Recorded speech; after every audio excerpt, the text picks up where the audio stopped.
great to be here in between, sandwiched in between Christmas Day and New Year's Day. For some of us in that came from the substance abuse land world, these could have been really hard times for us. Or if you have had codependent relationships, the people that love the people with the substance abuse problems, maybe these are hard times. I know for me, for some odd reason, I could control myself around Christmas. Not that I've never missed a Christmas. I think I was in jail once or twice. But that being aside, I've never missed Christmas due to my addiction. I was always there, maybe a little foggy in the morning. But then New Year's, I couldn't ever hold back. And it was a 3 to 5 day New Year's party. And so that's one of the issues about being alcoholic or drug addicted, is that I have an abnormal reaction to these substances that I put in my body that produce a craving for more. Some of you could relate to getting tired or getting anxious or just not feeling right and going like, this is a horrible feeling, I just need to get off this train. Where somebody with my abnormal reaction on the inside, it produces this craving for more and more and more. When I was younger, I could control it a little bit. It was a delusion of control, but I could shut her down and I could work and I could do all these normal things. But then what was happening, it was progressing. And, at some point, I had almost zero control of when I would stop. And then when I would stop and I have these consequences and I never want to do this again, I'm hurting myself. I'm hurting the people that I love. I'm hurting my life. And so I put the stake in the sand, and 2 weeks later, a month later, 2 hours later, I'm doing what I just swore that I wouldn't do. And that really is at the heart of every addiction, is this lack of being able to control when I stop. And then when I do stop, I continue to start again and again and again and again. And so basically what I have to do is really surrender my life, not surrender, but abandon my life, abandon the life that the addiction has created, that my ideology, my beliefs, my values, my principles, we'll get a little bit more into that. I have to actually abandon all that for a new life. And what we call this new life is called the spiritual life. The spiritual life does not conform to the pattern of this world. The spiritual life is a whole new life with a whole new set of definitions, of values, of maybe what you've heard before called principles, things that we live by. This is really the new life that we're entering into through the process of what we call recovery. And so that's the process of action that kind of brings us into being able to abandon this life and have a whole new life. And so this whole new life doesn't conform to the pattern of the world. There's some backwards thinking, there's some backwards beliefs that actually wouldn't actually fit into this current mold that we have called life. So what is the currency of the spiritual life? Well, it's not paper and it's not coins.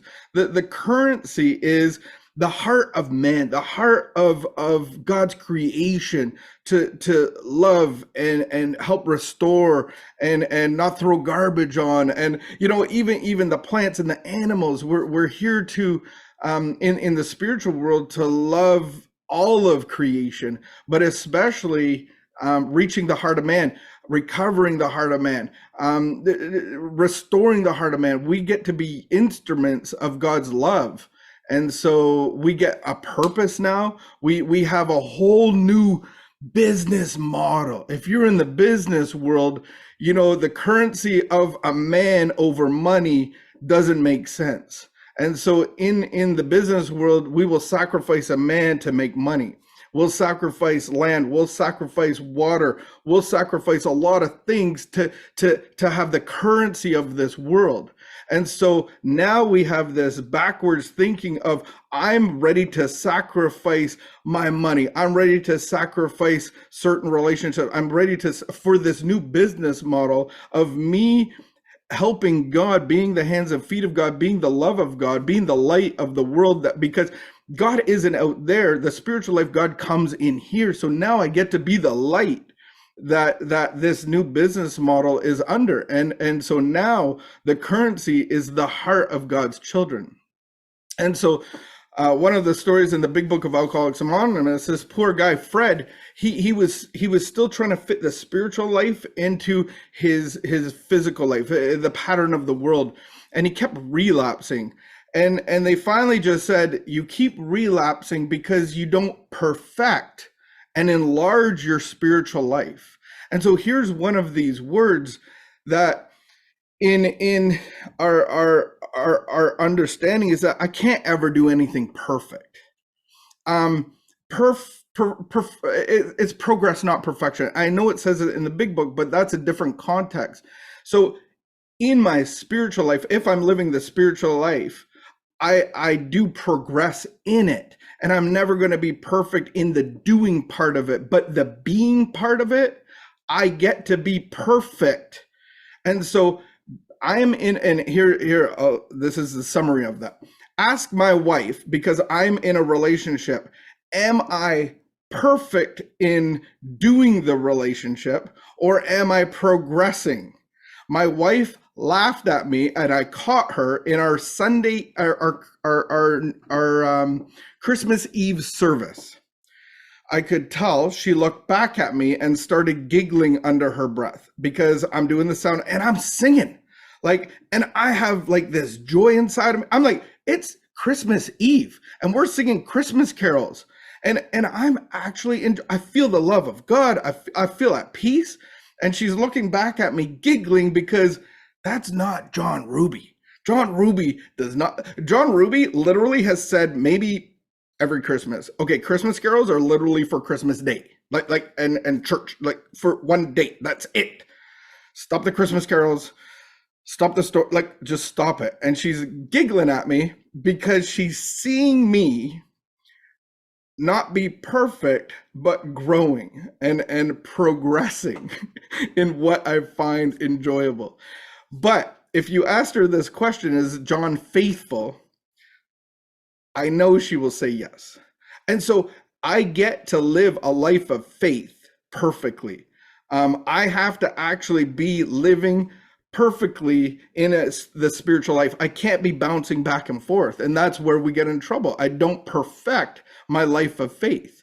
And so put it in that context of like, well, if I did a little bit of this over here on the side, but mostly, honey, I'm faithful, but she catches me doing this and messaging this girl and kind of stretching some boundaries with what I'm watching, or maybe going to some unclassy establishment, looking at some ladies, that kind of thing. She would be like, no, he's not being faithful.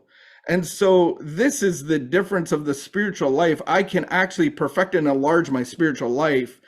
It doesn't mean I'm doing perfection, but I'm being imperfection. And as God sees me, I am his child.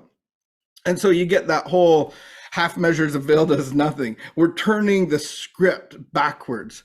Either God is everything or he's nothing. Here is a business model that will never work in our physical life. You can't keep what you don't give away. So you're balling and you're making money, and the customers are coming in and going like, man, I've made some headway. Like my profit margin is so big right here. I just want to give you this money back. I can't keep this. I can't keep the revenue if I don't give it away. Absolutely does not work.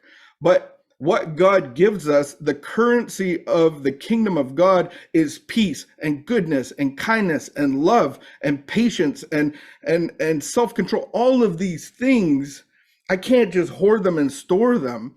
I have to actually give them away. And so this is a whole different business model, the spiritual life, but it has to be fueled by the Spirit of God's love.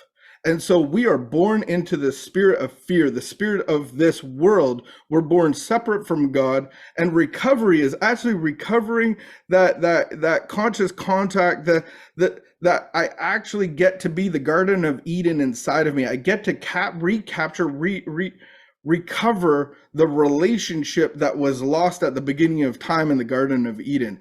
That is actually what I get to actually be recovered from. I actually get to actually have a whole new garden inside of me, fueled by God's love, and then I go about the doing of his business. And so you get this concept of he loved me first so that I could love others, and I have that experience. I was kind of like that kid that was super excitable and woo woo woo, and I came across maybe as loving, but I was always taking. I was I had trouble with the intimacy of love and being able to really connect to people in a loving, caring way. It was more about, you were part of my Rolodex of what you could give me and what I could give you, and it was more of a relationship, of a contract. And when God poured his love into me, the first time I felt his love, I realized that I had no clue what love was until I first got his love. And it's the same as comfort and ease. In addiction, we talk about this, the substances, the relationships, the food, the cutting, the whatever it is, it gives us a sense of ease and comfort. It's not actual ease and comfort. It's a sense of it that actually leaves us craving more and leaves us like empty and panic stricken and feel like it feels like you're falling. If you've ever come down off certain drugs, it's just like you're in this bottomless pit that you keep falling and you can't get out, and there's no hope. And I just need the lights to shut off. I need this to stop going. And it's just like there's this grip of tension that's ripping your heart inside out. And the reality is that the enemy is always going to come as an angel of light deceiving us.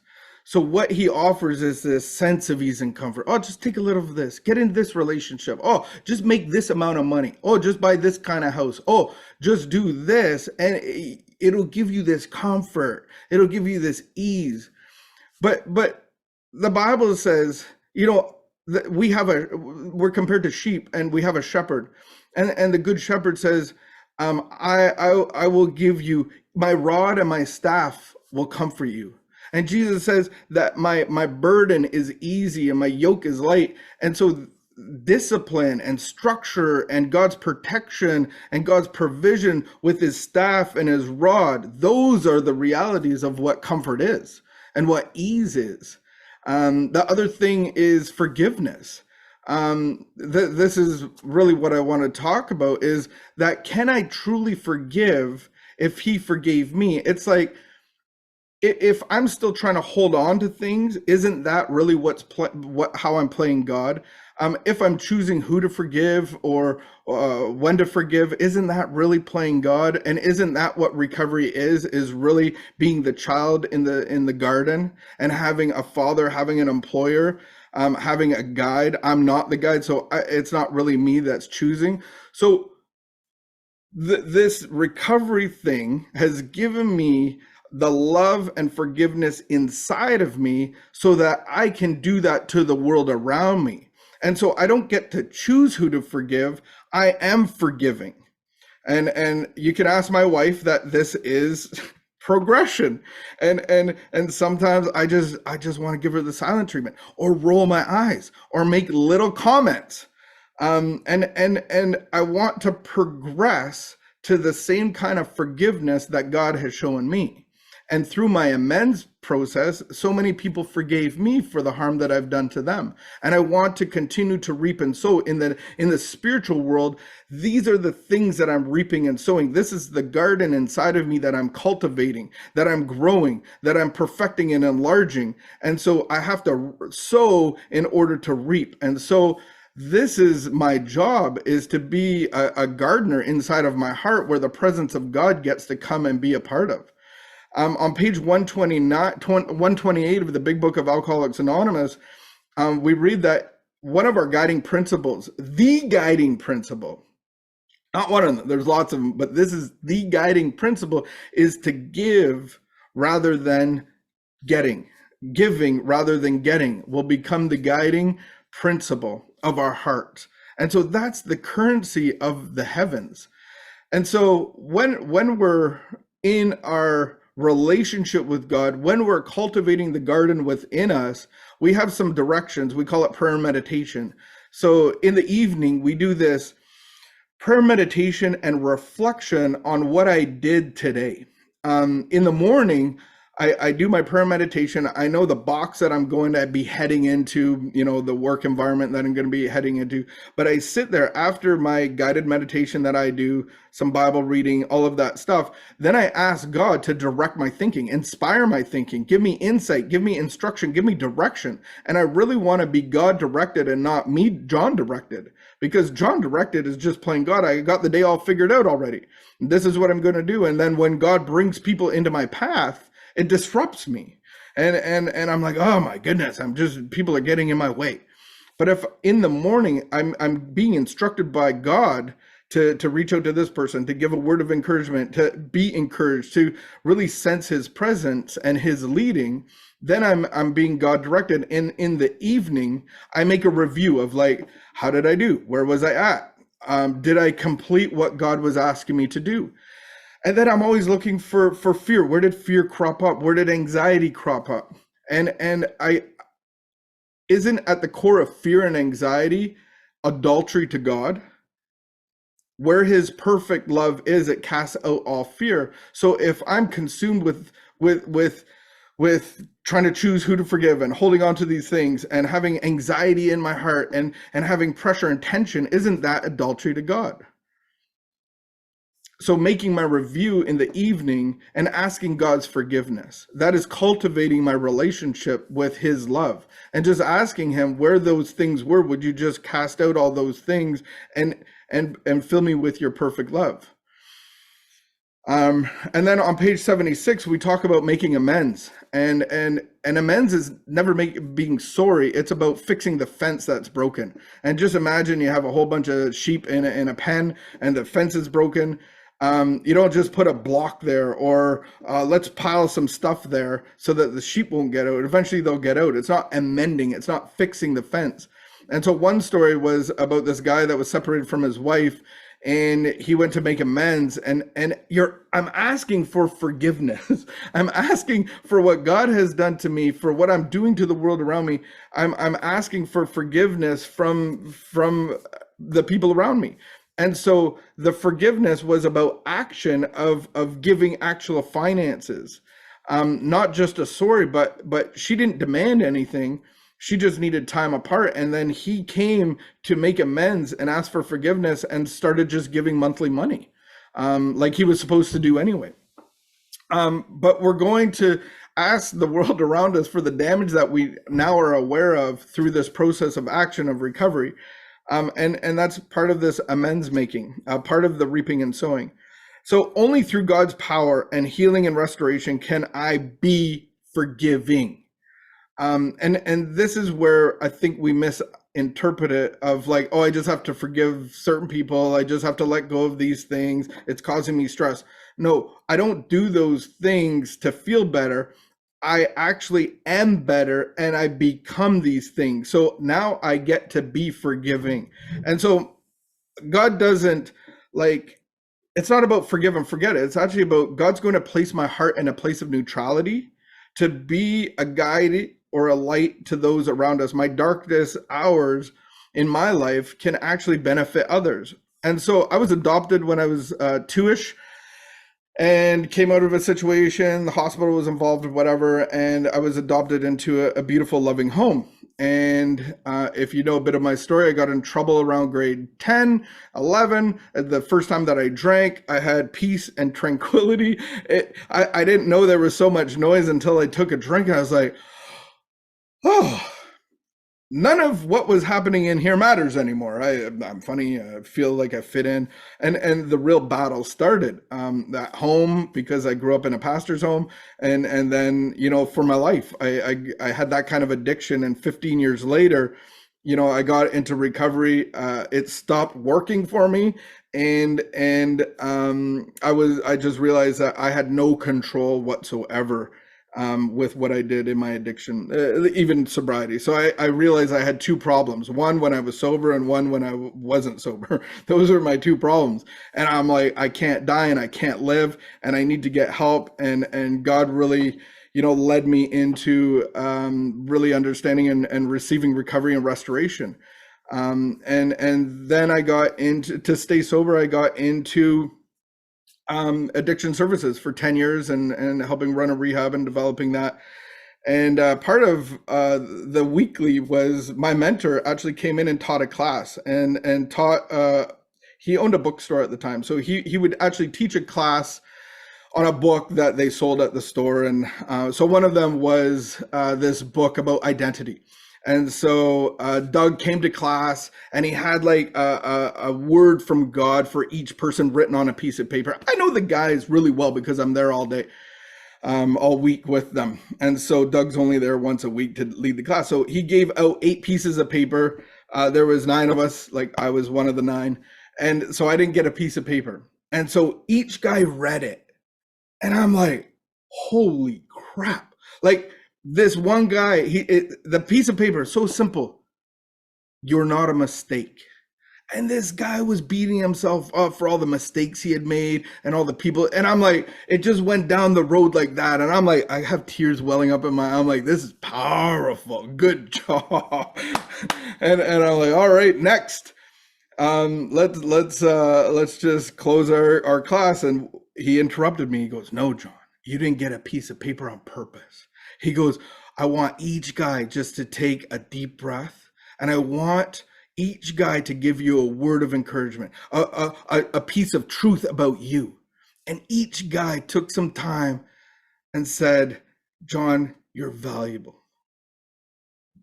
Jon, you're good. Like just simple stuff. And I was like, stop it, I'm crying. and I was like, oh man, that was a good class. Great job, everybody. And it's just like God's truth actually going into my heart. Later on that evening, I get home and I have one of those yellow manila envelopes that no one likes to see in their mailbox. They're usually not good. If you've ever had one or two. So I open it up. And as I opened it, it was my birth certificate, because we had applied a year or two ago for my birth certificate to maybe connect with my birth mom. And so as soon as I open it, I see my last name. And I heard the voice of the enemy, and it says, you're canceled from that name. You don't belong. You're not good enough. You never fit in. You were so bad that you couldn't even fit in a bad environment. You have to prove yourself like your whole life, like you're no good. And I'm like, I heard all that, but the voices of earlier in that day that said, Jon, you're good. Jon, that you are loved, that Jon, you are valuable. All of those things came rushing into my head at the same time. And it was like there was this wrestling match and a tap out of the enemy. And I truly, my heart was in a place of neutrality as I saw my last name on that piece of paper. And I actually didn't have to think about it, but I felt like this release of forgiveness. Like it didn't matter. It doesn't matter what the circumstances were. It doesn't matter that she could or could not keep me. It didn't matter. It mattered that I was loved by God and forgiven by God. And because I have those things, I am those things. And so I don't have to try to forgive. I don't want to do it on my own effort. God makes it possible to love the world around me because he loves me. I don't have to forgive the world around me. I am forgiving. And so it's neither here nor there. I don't have to like choose to do it. And I'm not saying that I always do it perfectly. Sometimes I roll my eyes when I'm supposed to not. Sometimes I take a pause and go, instead of being forgiving and loving. But I think the goal is that I only can do this through the power and relationship of God, and really understanding that I've been forgiven so much and that I've been loved so much. And so that I can do that with the world around me. In a time of meditation, I was going through a fear that caused all of these issues in my life, and it was this fear of being punished, this fear of authority reacting to me. I always had it. That's really what alcohol, when I drank it, that's the voice that it calmed, quieted. And I was going through this healing process over a couple of months. In the last time of meditation and prayer, God showed me a picture of the cross, and I saw this text go by, and it says you will never be punished again. And then I thought to myself, yeah, I'm a freaking adult. Like, yeah, there's going to be consequences for whatever. There's always going to be consequences, but there's no God. Jesus took all of my punishment, and I've been forgiven every ounce of wrong that I've ever done to this world, and the harm that I've put out there, and all of the things that I have done to hurt the world around me. God has forgiven everything, and I will never be punished because of his love. He paid the sacrifice. And so now that I move from the pattern of the world to this new life, I have to abandon the old life and get this new life, and I have to perfect and enlarge my spiritual life. And I don't have to do forgiveness, or I don't have to do love. I get to be those things because the living God is within me.